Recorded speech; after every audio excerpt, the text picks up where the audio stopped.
عليه ونعوذ بالله من شرور أنفسنا ومن سيئات أعمالنا من يهده الله فلا مضل له ومن يضلله فلا هادي له ونشهد أن لا إله إلا الله وحده لا شريك له ونشهد أن سيدنا ونبينا ومولانا محمدا عبده ورسوله أما بعد فأعوذ بالله من الشيطان الرجيم بسم الله الرحمن الرحيم كل نفس ذائقة الموت وقال تعالى فإذا جاء أجلهم لا يستأخرون ساعة ولا يستقدمون وقال النبي صلى الله عليه وسلم كن في الدنيا كأنك غريب أو عابر سبيل أو كما قال عليه الصلاة والسلام. میرے محترم اور مکرم ایمانی اور اسلامی بھائیوں، ہم سب اس دنیا میں ایک مختصر سی زندگی لے کر آئے ہیں. امت محمدیہ کے ان افراد کی کم و بیش عمر 60 یا 70 سال رہی. پھر اللہ تبارک و تعالیٰ کسی کو کچھ زیادہ عمر دے دیتا ہے اور کسی کی کچھ کم عمر ہوا کرتی ہے، لیکن اوسطاً اس امت کی عمر، اس امت کے افراد کی عمر 60 یا 70 سال رہی. اگر ہم غور کریں تو انسان کی یہ 60 سالہ 70 سالہ زندگی میں سے 15 سال تو اس کے کھیل کود کے نکل جاتے ہیں، ناسمجھی اور ناشعوری کے نکل جاتے ہیں. باقی بچے سالوں میں اگر حساب لگایا جائے تو اس کے بیماری کے ایام، اس کے روزانہ کے 6-8 گھنٹے سونے کا وقت، روزانہ کے اس کے کھانے پینے کا وقت، ان ساری چیزوں کا اگر حساب لگایا جائے تو بہت کم وقت انسان کے پاس بچ جاتا ہے جس وقت میں اسے اپنے دنیاوی بنانی ہوتی ہے، اور انہی اوقات اور انہی سالوں میں اسے اپنی آخرت کی تیاری بھی کرنی ہوتی ہے. یہ دنیا کی ایک مختصر سی زندگی اللہ تبارک و تعالیٰ نے ہمیں عطا کی، اور یہ زندگی عطا کرنے کا اصل مقصد تو آخرت کی زندگی کا سنوارنا ہے. لیکن چونکہ دنیا دارالاسباب ہے، یہاں ہمارے ساتھ ضرورتیں لگی ہوئی ہے، ان ضروریات کا پورا کرنا بھی انسان کے لیے ضروری ہے. اس کے بغیر وہ جی نہیں سکتا. اس کو کمانے کی ضرورت، اسے نکاح کی ضرورت، اسے اپنا مائنڈ فریش کرنے کے لیے اپنا فرینڈ سرکل بھی چاہیے، اسے اپنا بزنس سیٹ کرنے کے لیے اور رہنے سہنے کے لیے زمین جائیداد بھی چاہیے. ان ساری ضرورتوں کے ساتھ ساتھ اس کو آخرت کی تیاری کرنی ہے، اور وقت بہت مختصر دیا گیا ہے. عقل مندی کا تقاضا یہ ہے کہ اس زندگی کے ختم ہونے سے پہلے وہ آخرت کی ہمیشہ ہمیش اور لامحدود زندگی کی تیاری کرے. چونکہ دنیا میں آنے والا انسان ایک مسافر کی حیثیت رکھتا ہے، چاہے وہ مسلمان ہو یا کوئی اور ہو، وہ ایک مسافر کی طرح ہے. اور اس کو حدیث پاک میں اللہ کے رسول صلی اللہ علیہ وسلم نے بیان فرمایا، کن فی الدنیا کأنک غریب او عابر سبیل. آپ دنیا میں ایسے رہیے جیسے ایک پردیسی آدمی ہوا کرتا. ہم یہاں سے کسی اپنے وطن کو چھوڑ کر پردیس میں چلے جائیں، ملک چھوڑ کر نہیں، ہمارے ہی ملک کے کسی اور شہر میں جو ہمارا وطن نہیں ہے وہاں ہم چلے جائیں تو کیا کریں گے؟ جتنے دن وہاں ٹھہرنا ہے اس حساب سے وہاں کی تیاری ہوتی. لیکن انسان تیاری ضرور کرتا ہے. اگر ہمیں یہاں سے ممبئی جانا ہے تو جانے سے پہلے کئی دنوں پہلے ٹکٹ بک کروایا جاتا ہے. وہاں جا کر ہمیں کہاں قیام کرنا ہے اس کا انتظام کیا جاتا ہے، ہوٹل میں ٹھہرنا ہے تو ہوٹل پہلے سے بک کروایا جاتا ہے، جو لوگ ہمارے وہاں متعلقین ہیں، جو رشتہ دار ہیں، ان کو پہلے سے اطلاع دی جاتی ہے۔ صرف 2 دن کا سفر، لیکن 2 دن کے لیے کئی دنوں پہلے سے، بلکہ بسا اوقات کئی مہینوں پہلے سے تیاری کی جاتی ہے۔ اگر وہ آدمی تیاری کیے بغیر اچانک سے چلا جائے اور وہاں جا کر اچانک پہنچ کر پھر وہ اپنے لیے جگہ تلاش کرے کہ میں کہاں قیام کروں، کہاں رات گزاروں، تو اس آدمی کو ہم بیوقوف کہتے ہیں کہ جب تجھے آنا تھا تو ضرورت اس بات کی تھی پہلے سے تیاری کر کے آتا۔ جب دنیا کے سفر میں 2 دن کے سفر کے لیے کئی مہینوں پہلے سے تیاری کی جاتی ہے، آخرت کا طویل ترین سفر ہمیشہ کا اور لامحدود سفر ہے، اس سفر کے لیے پہلے سے تیاری کرنا ضروری۔ اچھا، دنیا میں کہیں سفر کر کے جانا ہو تو ہماری تاریخ اور وقت سب طے رہتا ہے، متعین ہے، فلاں تاریخ کو اتنے بج کر اتنے منٹ پر میری ٹرین یا میرا ہوائی جہاز ہے۔ لیکن آخرت کا سفر وہ ہے جس سفر کی ابتدا، جس سفر کی شروعات کا کوئی وقت ہمیں معلوم نہیں، اور وہ سفر شروع ہوتا ہے موت سے۔ موت کا وقت اللہ تبارک و تعالیٰ نے تقدیر میں ہمارے لیے لکھا ہوا۔ موت کا وقت، ہماری موت کی تاریخ، ہماری موت کا وقت اور ہماری موت کی جگہ، ساری چیزیں تقدیر میں لکھی ہوئی، لیکن انسان کو بتایا نہیں گیا کس جگہ، کس وقت، کس سال اور کون سے دن میں تیری موت آنے والی ہے، یہ ہمیں پتہ نہیں ہے۔ ہو سکتا ہے 5 منٹ کے بعد آ جائے، آدھے گھنٹے کے بعد آئے، آج ہی آ جاوے، کل آ سکتی ہے، لیکن انسان کا مزاج یہ ہے جب اسے کہا جائے موت کی تیاری کر لو تو انسانی نفس یہ کہتا ہے، شیطان یہ سمجھاتا ہے ابھی تو جوانی ہے، ابھی تو بہت جینا ہے، کچھ عمر پا لیں گے، بڑھاپا آ جائے گا، پھر مسجد کا کونا پکڑ کر بیٹھ جائیں گے، چہرے پر سنت سجا لو تو کہتا ہے ابھی تو انجوائے کرنے کا موقع ہے، ابھی فیشن اپنا لو، جب بال سفید ہو جائیں گے چہرے پر داڑھی بھی رکھ لیں گے، ابھی تو ہمیں اپنے دوستوں میں اپنی مال و دولت، اپنی شہرت دکھانے کا وقت ہے، جب موقع آئے گا، سال گزر جائیں گے، بڑھاپا آئے گا، پھر سنت والا لباس بھی پہن لیں گے۔ ارے او انسان، تجھے کیا پتا موت کب آنے والی ہے؟ جا قبرستان میں جا کر دیکھ، وہاں بہت سے مردے وہ ہیں جو اپنی عین جوانی، کڑیل جوانی کی حالت میں قبر کے حوالے ہو گئے۔ ارے بہت سے وہ ہیں جن کو جوانی تک نصیب نہ ہوئی، بچپن ہی کے زمانے میں اس دنیا کو رخصت کر کے چلے گئے۔ کیا گارنٹی دی جا سکتی ہے ہم بڑھاپا پائیں گے؟ کیا گارنٹی دی جا سکتی ہے کہ کل کو توبہ کرنے پر ہم ٹال رہے ہیں لیکن میری زندگی کا کل آئے گا بھی یا نہیں؟ ضرورت اس بات کی ہے کہ وہ موت کا وقت آنے سے پہلے ہم اللہ سے اپنا معاملہ صاف کر لیں، وہ موت کا وقت آنے سے پہلے بندوں سے اپنا معاملہ صاف کر لیں۔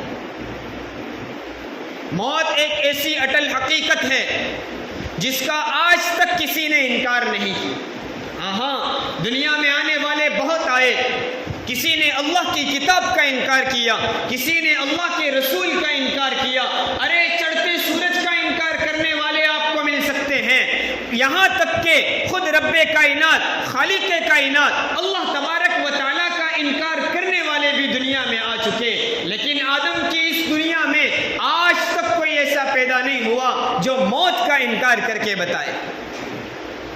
یہ موت ایک اٹل حقیقت ہے، آنے والی ہے، طے شدہ ہے، ہمیں جانا ہے اور ہماری اپنی زندگی کا جواب دینا ہے، اور اس آنے والی زندگی کی تیاری موت سے پہلے تک ہے۔ جب ملک الموت نظر آ جائے گا، جب موت کا وقت بالکل قریب آ جائے گا اور روح قبض کرنے کا عین وقت آ جائے گا، پھر تو ہماری توبہ کا دروازہ بھی بند ہو جائے گا، پھر کوئی موقع نہیں ملے گا، پھر کوئی چانس نہیں دیا جائے گا۔ یہ موقع ہے، اس کی تیاری کر لی جاوے، اور جتنا طویل سفر اتنی تیاری زیادہ ضروری ہے۔ جب میں نے ابھی کہا دنیا کے 2 دن کے سفر کے لیے کئی مہینوں پہلے سے سے تیاری کی جاتی ہے، حالانکہ ہمیں وقت معلوم ہے کہ ابھی میرے سفر کا کتنا وقت باقی ہے اور سفر بھی بہت مختصر ہے، لیکن آخرت کا سفر طویل ترین سفر ہے، جس کی کوئی انتہا نہیں، جس کا کوئی اینڈ نہیں، ہمیشہ رہنے کے لیے وہاں جانا ہے، اور وہ سفر کب شروع ہوگا اس کا کسی کو علم نہیں۔ عقل مندی کا تقاضا یہ ہے کہ اسی وقت سے، اسی لمحے سے اس طویل ترین سفر کی تیاری شروع کر دی جائے۔ ہاں، ہارون رشید ایک بہت بڑے بادشاہ گزرے ہیں۔ ان کی بادشاہت اور ان کی حکومت کا علم یہ تھا، لکھا گیا کتابوں میں کہ جب کوئی بادل آتا اور بادشاہ سلامت ہارون رشید اگر اس بادل کو مخاطب کر کے کہہ دے، اے بادل تو مشرق میں جا کر برس یا مغرب میں جا کر برس، تو شمال میں برسے یا جنوب میں برسے، جہاں برسے گا وہاں میری حکومت ہوگی۔ ایسے عظیم ترین حکومت کے بادشاہ، ایسی طویل ترین اور ایسی بڑی حکومت کا بادشاہ ہے۔ انہی بادشاہ سلامت ہارون رشید کے زمانے میں ایک بہت بڑے بزرگ، اللہ کے بہت بڑے عاشق، عشق الہی میں ہمیشہ مغلوب رہنے والے، ہمیشہ اللہ کی محبت میں مست رہنے والے حضرت بہلول رحمۃ اللہ علیہ بھی گزرے۔ بہلول وہ تھے جو مجذوب تھے، ان کو دنیا کی کوئی رغبت نہیں، دنیا سے کوئی واسطہ نہیں، ہمیشہ اپنی دھن میں مست رہتے تھے اور عجیب و غریب نصائح ان کی زبان سے نکلا کرتے تھے۔ ہارون رشید بھی بڑے نیک تھے، ان کے بادشاہ، ان کے دربار میں ان کی حکومت کی طرف سے تمام وزراء کو، اپنے اہلکاروں کو کہہ دیا گیا تھا جب بہلول میرے دربار میں آئے انہیں روکا نہ جائے، ان کو آنے کی اجازت۔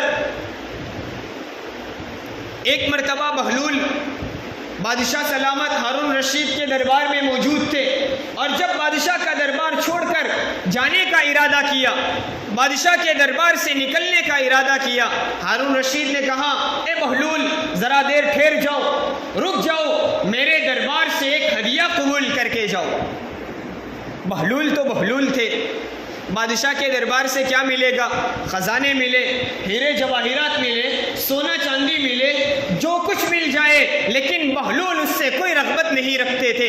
بادشاہ نے بہلول رحمۃ اللہ علیہ کا چہرہ بھانپ لیا، کہا، ہاں اے بہلول، تجھے دنیا کی رغبت نہیں، تجھے خزانوں کی رغبت نہیں، تجھے میری حکومت سے کوئی دلچسپی نہیں، میں ایک انوکھا، ایک معمولی اور چھوٹا سا ہدیہ تجھے دینا چاہتا ہوں۔ کہا کیا ہے؟ کون سا ہدیہ دینا چاہتے ہو؟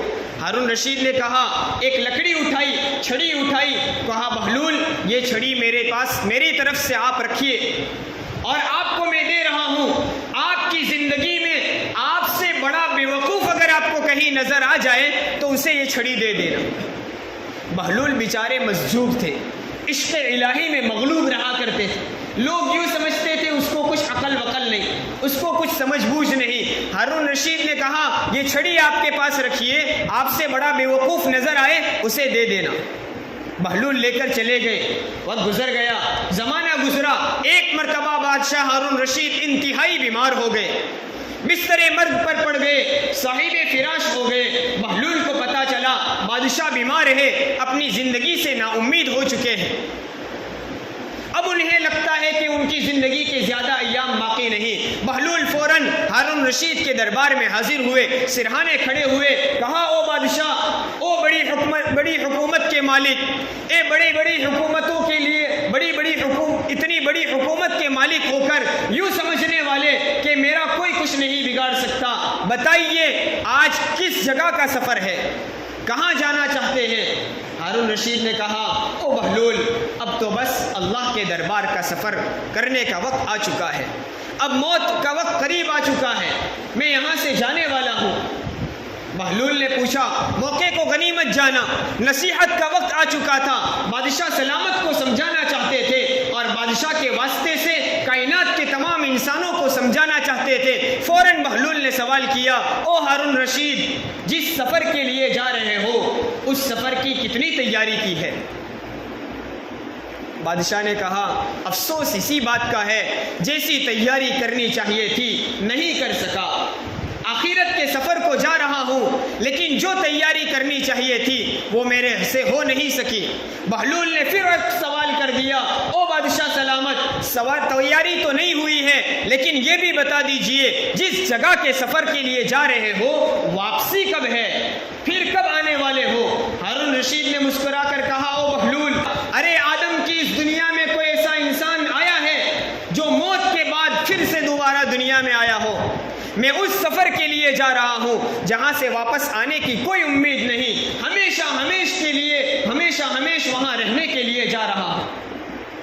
بہلول نے فوراً وہ چھڑی نکالی، لکڑی نکالی اور ہارون رشید کے حوالے کرتے ہوئے کہا، اے ہارون رشید، ایک امانت لمبے زمانے سے تیری میرے پاس رکھی ہوئی تھی، آج وقت آ گیا اس کے صحیح انسان اور صحیح مصرف میں خرچ کرنے کا، لے یہ چھڑی میں تجھے دے رہا ہوں، اس لیے کہ تجھ سے بڑا بے وقوف اور کوئی نہیں ہو سکتا۔ ہارون رشید متحیر ہو گئے، بہلول کیا کہہ رہے ہو؟ بادشاہ وقت کو بے وقوف کہہ رہے ہو؟ چاہے میں مستر مرگ پر پڑا ہوا ہوں، لیکن ابھی میرے پاس پاور ہے، میرے پاس طاقت ہے، میری حکومت باقی ہے، سمجھتے ہو بادشاہ کو بے وقوف کہنے کا کیا انجام ہو سکتا ہے؟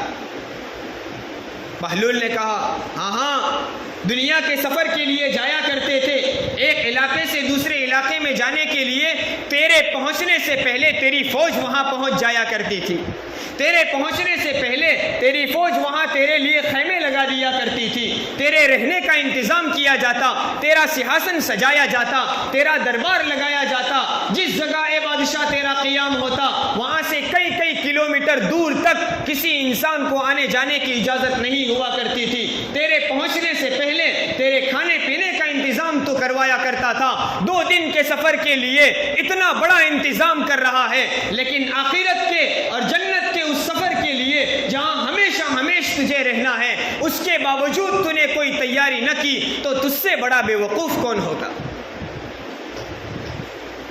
محترم دوستو، اگر ذرا عقل سے سوچا جائے تب بھی بات سمجھ میں آنے والی ہے کہ مختصر وقت کے لیے بڑی تیاریاں اور لمبے سفر کے لیے کوئی تیاری نہ ہو، اور اس سفر کا یقین ہونے کے باوجود، اس سفر کا علم ہونے کے باوجود کوئی تیاری نہ کرے، اور مزید یہ کہ وہ سفر کب شروع ہونے والا ہے، موت کب آنے والی ہے اور کب روح قبض ہونے والی ہے، اس کا کوئی پتہ نہیں، اس کے باوجود تیاری نہ کرنا یہ بے وقوفی نہیں تو اور کیا کہیں؟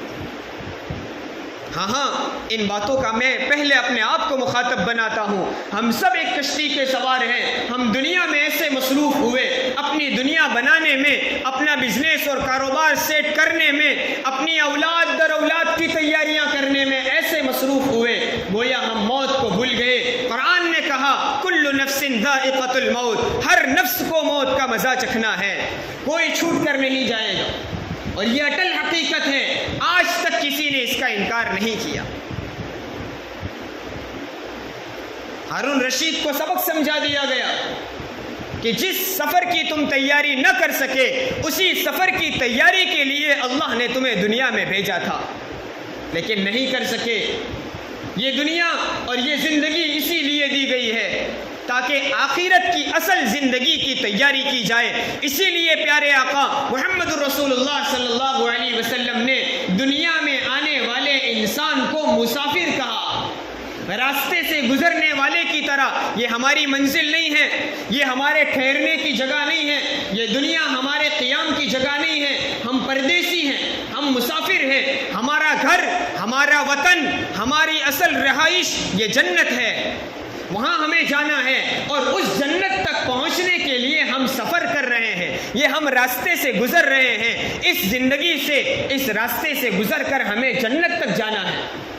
لیکن یہ سفر ایسا سفر ہے کہ اس سفر کو اللہ کے احکام اور رسول اللہ صلی اللہ علیہ وسلم کے طریقوں کے مطابق گزارا تو یہ سفر کامیاب بن کر جنت کی منزل تک پہنچائے گا، اور اگر اسی سفر کو اللہ کے احکام اور رسول اللہ صلی اللہ علیہ وسلم کے طریقوں کے خلاف گزارا تو یہی سفر وبال بن کر ہماری منزل جہنم کو طے کرے گا۔ اللہ ہماری حفاظت فرمائے۔ ہاں یہ موت ہے، حقیقت ہے، آنے والی ہے، اور یہ موت بار بار ہمیں زندگی میں مختلف مراحل سے گزار کر یاد دلاتی ہے. یہ نہ سمجھیں کہ ہمیں پتہ ہی نہیں، ہمیں کوئی نشانی نہیں بتائی گئی. ہمارے اکابر علماء دیوبند میں ایک بہت بڑے عالم مفسر قرآن مفتی اعظم حضرت مفتی شفیع عثمانی رحمۃ اللہ علیہ گزرے. وہ لکھتے ہیں کہ ایک شخص کی ملاقات ملک الموت سے ہوئی. ملک الموت سے فریاد کی، او ملک الموت، اے اللہ کے فرشتے، تجھے طاقت دی گئی ہے، تجھے حکم ملا ہے انسانوں کی روح قبض کرنے کا.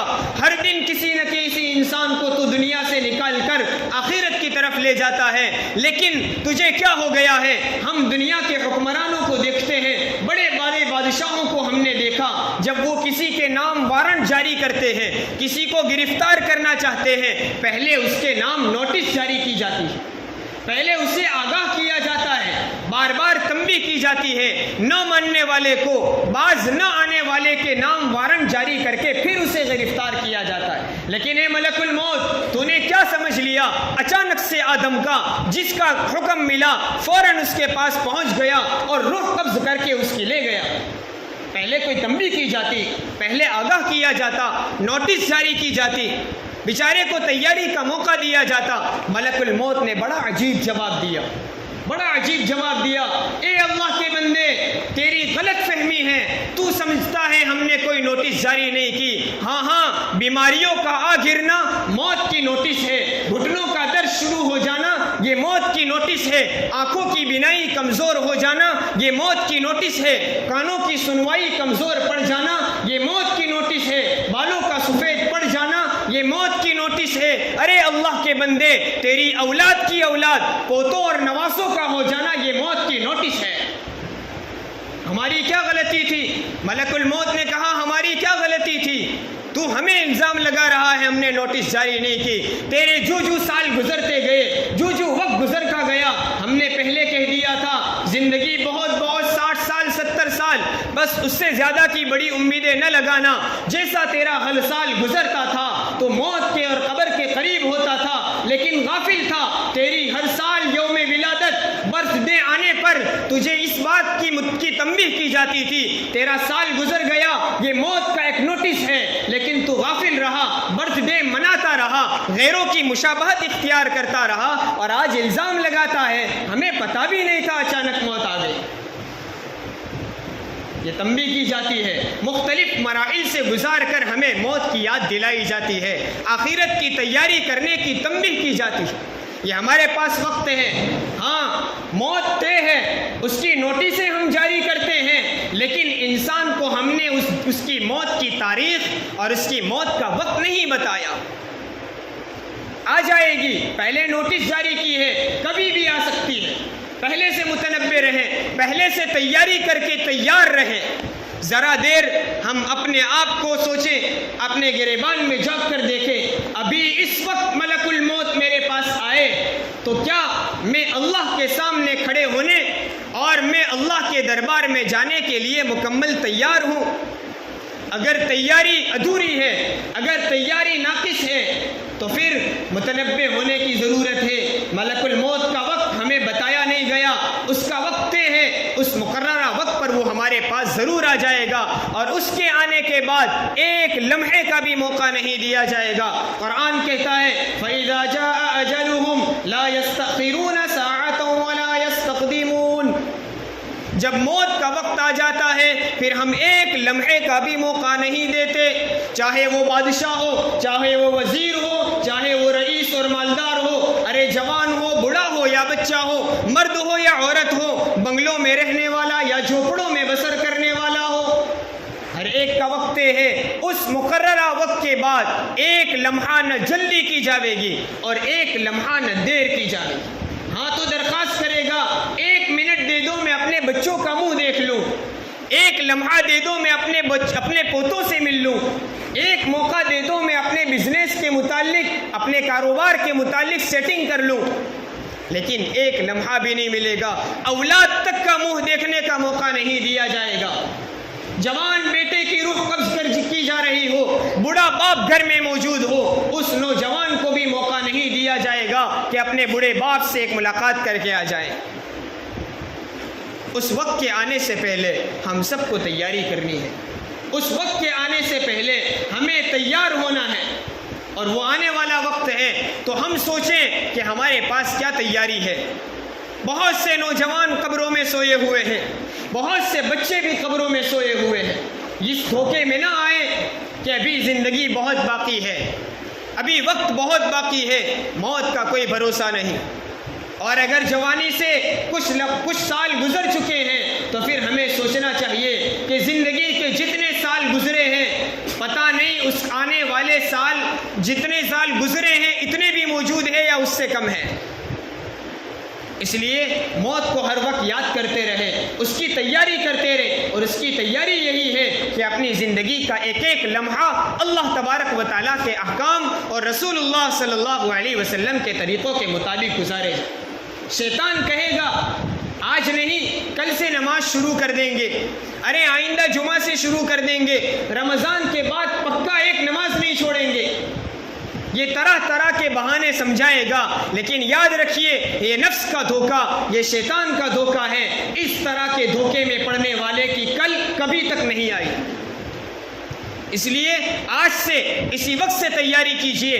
اللہ کے فضل سے اللہ نے ہمیں جمعہ کے اس مبارک دن میں مسجد میں پہنچایا، دین کی کچھ باتیں سننے کا اور سنانے کا موقع عنایت فرمایا۔ اسی وقت بیٹھ کر ارادہ اور عزم کیجئے کہ آج کے بعد کی زندگی، آج کی شام سے موت کی شام تک انشاءاللہ ہماری ایک بھی نماز قضا نہیں ہوگی۔ ارادہ کرنا پڑے گا، اپنے آپ کو منانا پڑے گا اور جمنا پڑے گا۔ یاد رکھیے اللہ کے احکام پر کھڑے ہونے کے لیے، عبادات کا اہتمام کرنے کے لیے کوئی وظیفہ نہیں ہے، کوئی تعویذ ایسا نہیں ہے جو تعویذ آپ پانی میں ڈال کر پی جائیں اور نمازی بن جائیں۔ اس کے لیے محنت کرنی پڑتی ہے، اس لیے اپنے آپ کو مشق کروانی پڑتی۔ کیوں 40 دن 4 مہینہ گھر سے دور کر کے مسجدوں کی فضا میں گزارنے کا حکم دیا جاتا ہے، اسی لیے کہ عادت بنے، ورنہ تعویذ ہی دے دیتے، 4 مہینے کا وقت گزارنے کی کیا ضرورت تھی؟ نہیں، یہ عادت بنانے کے لیے، اور یہ چلہ اور 4 مہینے صرف عادت ڈالنے کے لیے ہے۔ وہ اس لیے ہے تاکہ 4 مہینے مسلسل فرشتوں والے ماحول میں رہے، تاکہ گھر والے ماحول میں رہ کر بھی عبادات پر جمنا آسان ہو جائے۔ اس لیے تیاری شروع کیجئے۔ اللہ تبارک و تعالی مجھے بھی اور ہم سب کو موت کے آنے سے پہلے موت کی مکمل تیاری کرنے کی توفیق عطا فرمائے۔ آمین۔ وآخر دعوانا الحمدللہ رب العالمین۔